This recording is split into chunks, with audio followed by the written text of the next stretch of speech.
Esta es una fotografía de Las puertas del infierno, obra de Augusto Rodin. Bien, ahora voy a leerles el encargo de Las puertas del infierno, una sección que está en el capítulo Augusto Rodin, escrita por Lupina Lara Elizondo, mismo que fue publicada en el libro Augusto Rodin, Javier Marín.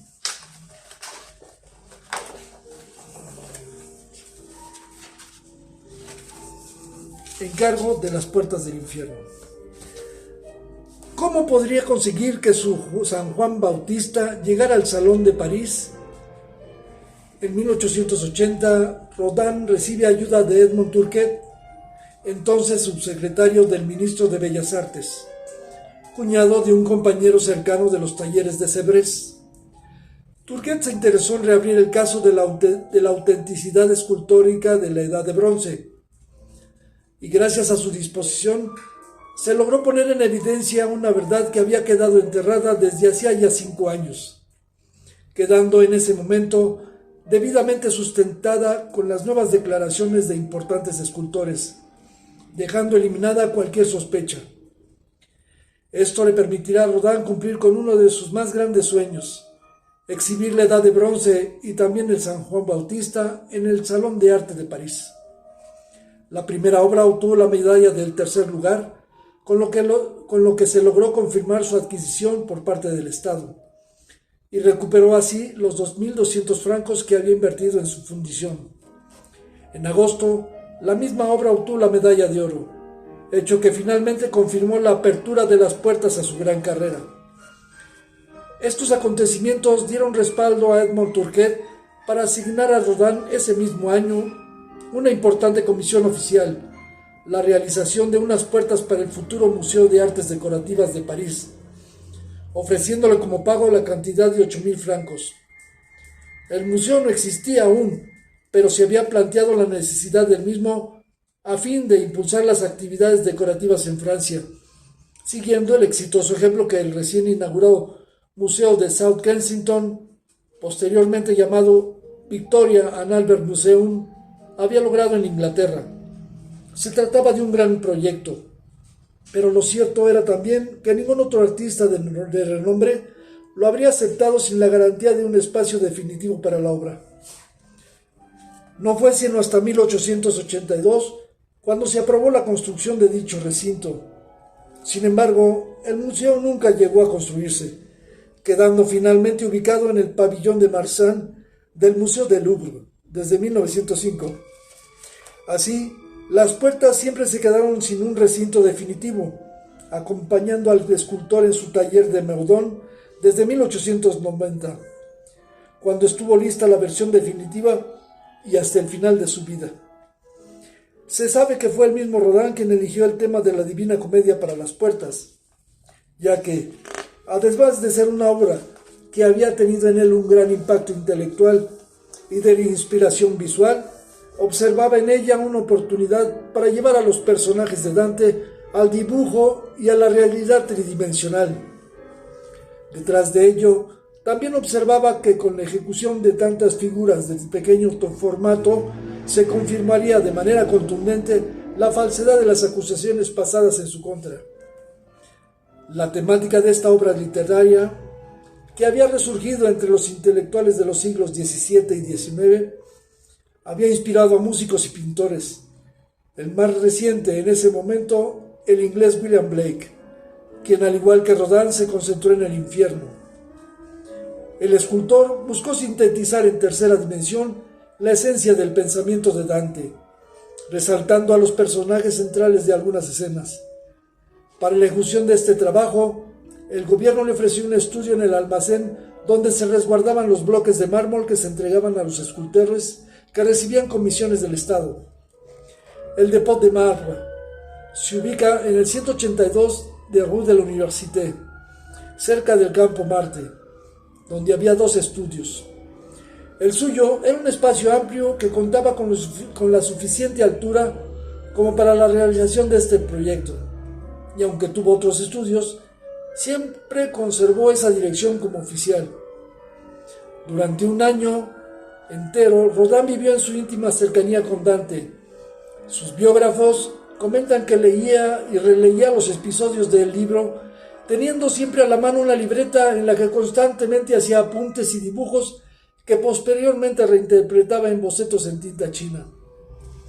En aquel momento comentó él: he vivido un año entero con Dante, viviendo única y exclusivamente con él y de él, dibujando los 9 círculos de su infierno.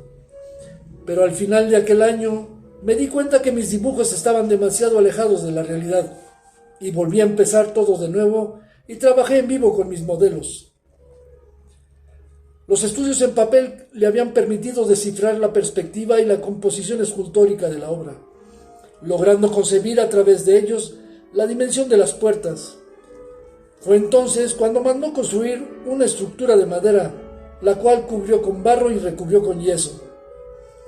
Al mostrar los avances, obtuvo el primer pago de 2.700 francos, que le permitieron aliviar la tensa situación económica que en un año de trabajo había acumulado y contratar modelos para trabajar las piezas.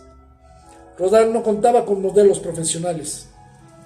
Él prefería personas comunes y dejaba que ellas caminaran libremente en el estudio, captando así poses espontáneas y naturales. Con un gran ímpetu empezó a modelar las figuras, una, luego otra, que le ofrecían la oportunidad de experimentar la plasticidad, el movimiento y la expresividad que deseaba transmitir a cada una de ellas, para a continuación ampliarlas y agruparlas hasta crear un universo de brazos y cuerpos contorsionados al aire, de bocas sedientas que contenían los sentimientos, pasiones y debilidades de la humanidad entera. Esas pequeñas figuras, del tamaño de la palma de su mano, sumaban un dolor del que quizás Dante soñó aliviar a la humanidad, causa a la que Rodin se unía, buscando que sus manos, al modelar el sufrimiento, tuviera el poder de liberarlo.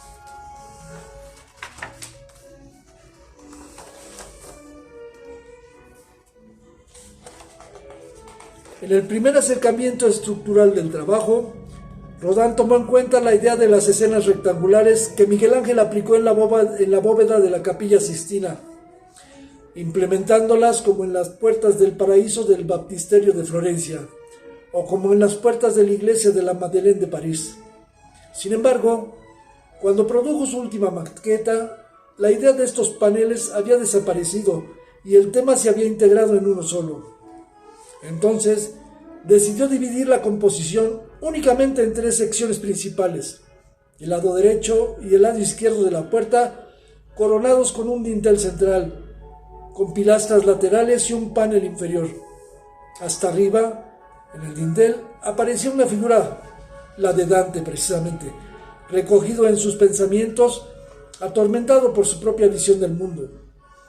Sobre esta figura, el poeta y secretario de Rodin, Rainier Maria Rilke, escribió: estaba sentado silencioso, perdido en su contemplación. Con el peso de ideas e imágenes, él piensa con toda su fuerza, con la fuerza del hombre que actúa. Todo su cuerpo se ha convertido en cabeza y la sangre de sus venas se ha convertido en cerebro. Rodin lo ha captado en un profundo estado de abstracción, de reflexión y entendimiento, de ese momento de claridad que no permite evadir la responsabilidad. Después de tantos momentos difíciles de avanzar a contracorriente, podemos imaginar el entusiasmo de Rodin al realizar un encargo que le permitía trabajar con una gran libertad, a diferencia de otros proyectos oficiales en que se imponían estrictas directrices temáticas y de forma. Con tal libertad, en 1882 consideró importante agregar a la obra las figuras de Adán y Eva en un tamaño natural, que custodiaran la puerta a uno y otro lado, resaltando con ellas el punto de partida de la fatalidad humana. Su propuesta fue aceptada por Turquet, quien aceptó incrementar la cantidad acordada a 18.000 francos. Ambas figuras nos revelan, una vez más, la influencia de Miguel Ángel. Adán nos hace pensar en la creación de la Capilla Sixtina y en el David. Eva, por su parte, parece recogida en su interior, con la cabeza gacha, intentando ocultar con uno de los brazos su vergüenza y remordimiento, mientras que el otro cubre su pecho en actitud pudorosa. Se sabe que para esta pieza posaba una muchacha italiana que acudía diariamente a su estudio, y conforme iba transcurriendo el tiempo, Rodin tenía dificultad en modelar su vientre, el cual iba adecuando a sus cambios. Un día, ella dejó de asistir. Entonces Rodin se enteró de que estaba embarazada. Eso explica por qué la obra original tiene una superficie porosa y sin acabar. El escultor la dejó así y se puso a trabajar una Eva joven de menor tamaño en tamaño normal. En mármol, perdón. He aquí Adán. La figura de Adán.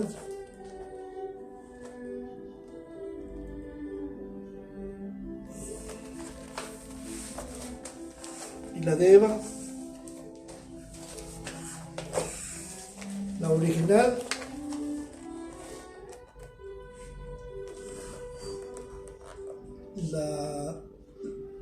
La de la modelo italiana.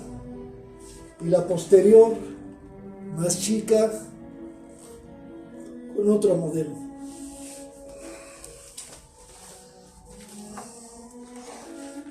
La audacia invitaba a Rodin a romper con el estilo fríamente escultórico y la pulcritud técnica que parecía dominar los estudios parisinos, abocándose a realizar una obra de una gran originalidad y de una potencia de expresión realmente sorprendentes. Rodin capta el infierno como ese marasmo de lava que no deja de hervir, donde las llamas del fango ardiente parecen no apagarse nunca.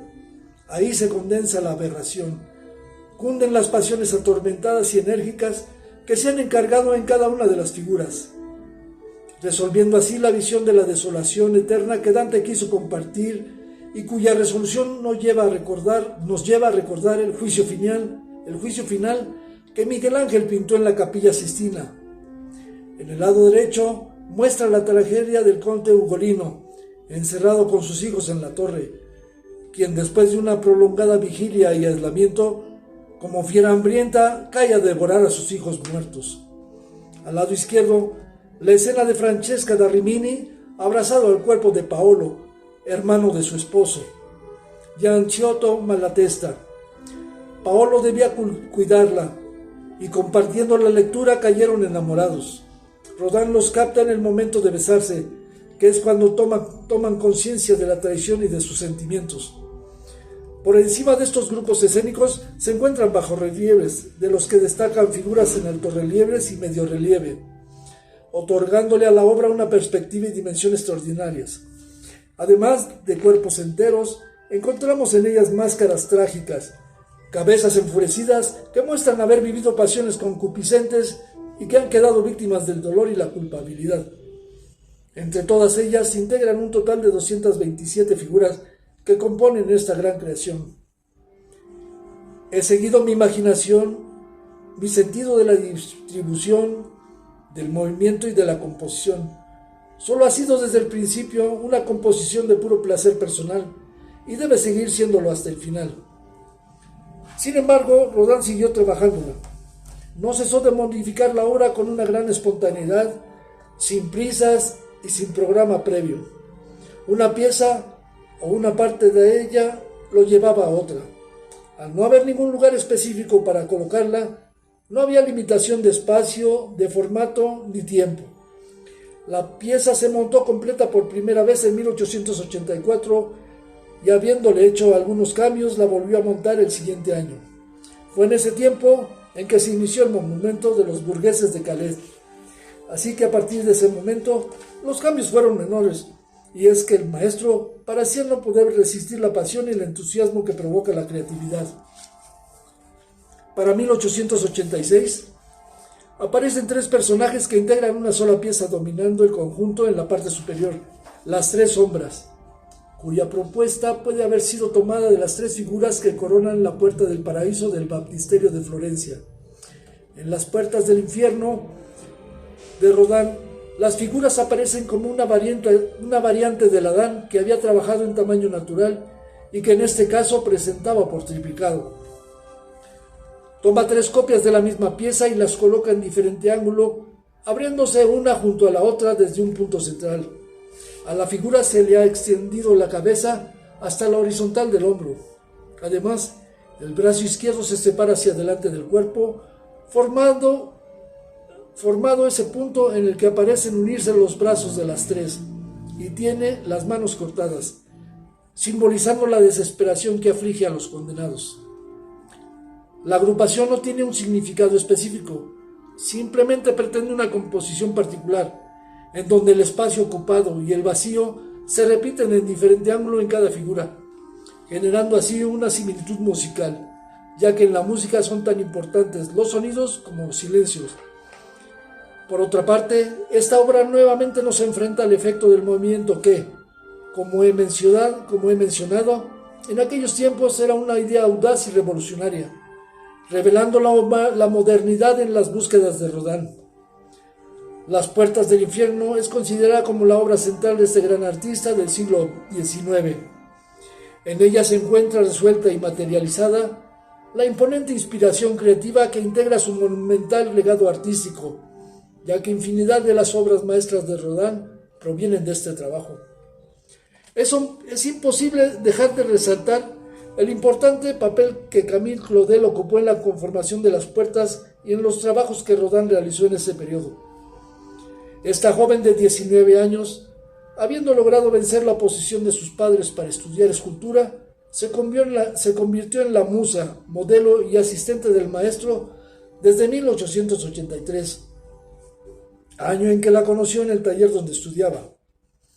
Ella logró infundir en Rodin una visión profunda de la voz femenina, llevándola como amante a recorrer los rincones más íntimos del alma, la mente y el cuerpo del género opuesto.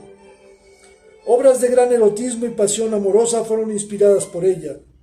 Con la frescura de su juventud y la gran admiración que él le manifestaba, ella mostró al descubierto desde los estados más elevados del éxtasis y de la plenitud física y espiritual hasta las profundidades de la confusión y el sufrimiento. El maestro también estaba cautivado por su genuina libertad, originalidad y talento como escultora, por lo que la convirtió en su principal asistente y más cercana colaboradora. Este es el retrato de Camille Claudel.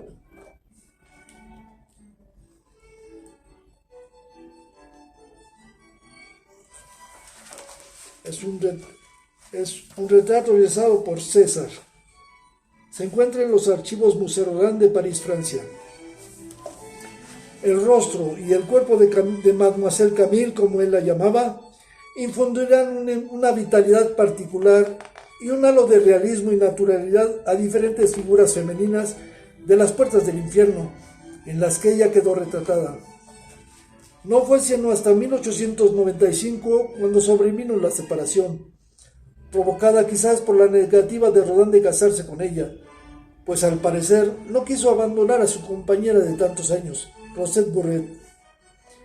Camille entonces lo dejó y ambos vivieron momentos de profunda conmoción emocional y dolor.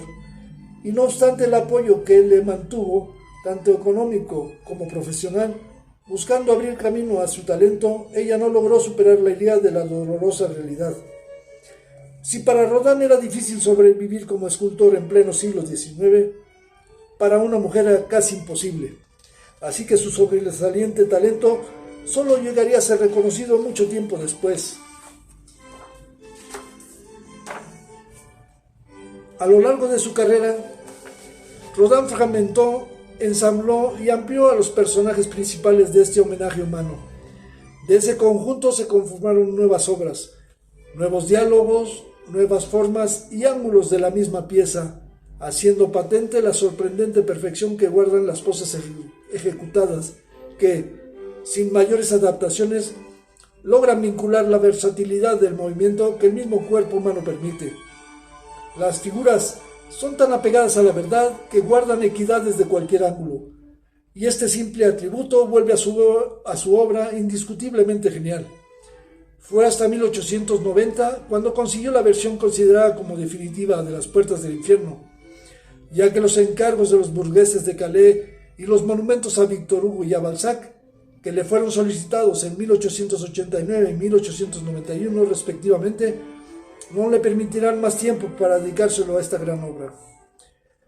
Dando seguimiento al destino que las puertas del infierno tuvieron, se sabe que para la Exposición Universal de 1900 se planeó la construcción de un palacio de bellas artes, en un futuro el Gran Palais, en el cual se llegó a considerar que pudieran colocarse las puertas de Rodin. Otra de las propuestas fue la de desarrollar un monumento que glorificara este trabajo. Rodin tomó con entusiasmo esta segunda idea y propuso un proyecto que se conoce a través de una maqueta, Torre del Trabajo. Ninguno de ellos tuvo continuidad, y desesperado por la burocracia, Rodin optó por conmemorar el cambio de siglo, presentando la escayola de su Puerta del Infierno al margen de los eventos de la Exposición Universal, mostrándola junto con 167 obras suyas en la que sería su primera exposición retrospectiva, la cual financió él mismo, presentándola en el Pabellón del Alma en París. El escultor esperaba recuperar sus costos al final del evento y para su fortuna así fue, ya que en ese momento los museos de diversos países presentaron al artista sus planes de adquisición de diversas piezas.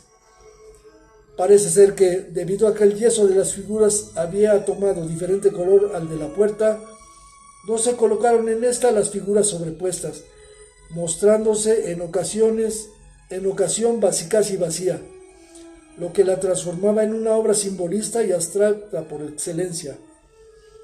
Así fue como al regresar de la exposición, la pieza permaneció en su taller de Modane hasta el final de su vida.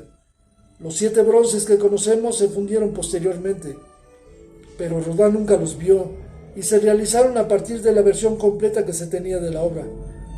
Se tomaron todas sus piezas originales para los moldes de la fundición y se siguió la colocación exacta que el escultor había dispuesto cuando la armó completa. Ellos se encuentran en diferentes museos de París, Zúrich, Filadelfia, California, Tokio, Shizuoka y en Seúl, Corea. Bien dijo en su momento el poeta Andrés Salmón, refiriéndose a este trabajo: de vez en cuando el mundo produce un inspirado. Es un profeta, un papa, un soldado, un poeta y un artista. Bien, vamos a ver algunos aspectos de la puerta.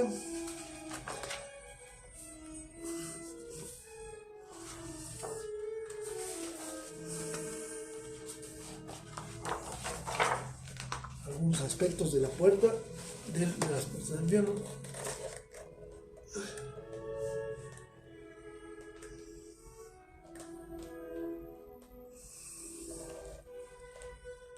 Es la parte superior con el pensador, que es el mismo Dante, y otros detalles.